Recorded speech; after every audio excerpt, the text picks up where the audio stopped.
Bismillahirrohmanirrohim.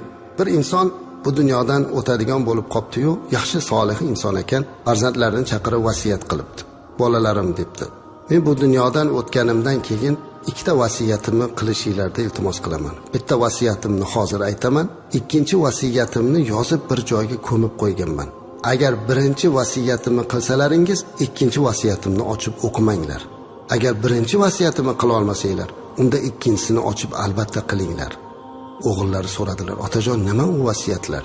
Birinchi vasiyatim: meni oyog'imda bot kasalim bor, bilasizlar. Sovuqdan qo'rqaman. Men olamdan o'tganda meni oyog'imga mahsi kiydirib ko'minglar. Iloji bo'lmasa paypoq kiydirib qo'yinglar. Hech bo'lmasa kafanim ichidan bir paypoq bilan ketikki, oyog'im botdan qo'rqadi dedi.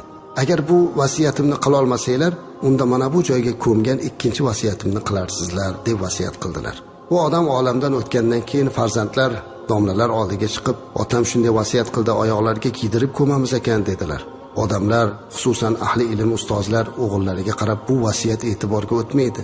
Agar vasiyati shariatga to'g'ri kelmasa, bunga amal qilinmaydi. Endi otangizga tikilgan narsani kiydirish mumkin emas. Endi uni kiyimi mana shu izor, lifofa va qomis deb atalgan 3 qismdan iborat kafandir.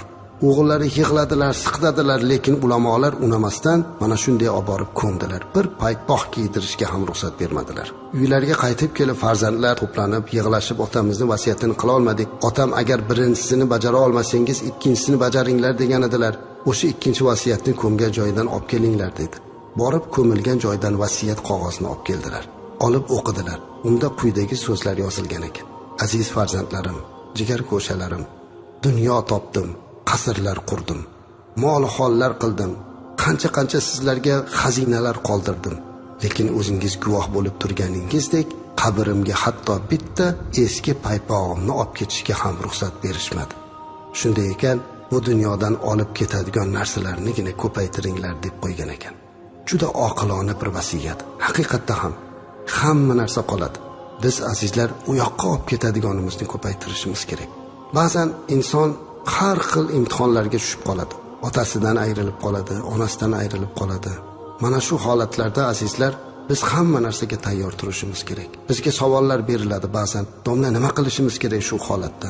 Aytadi-ku, bir kuni ulug'lardan birlari ko'chada turgan ekanlar, bir tobut ko'tarib o'tib qoptilar. Yonida turgan kishi ulug' zotdan so'rabdilar: "Tobutda kim bor?" desa, "Sen" debdilar.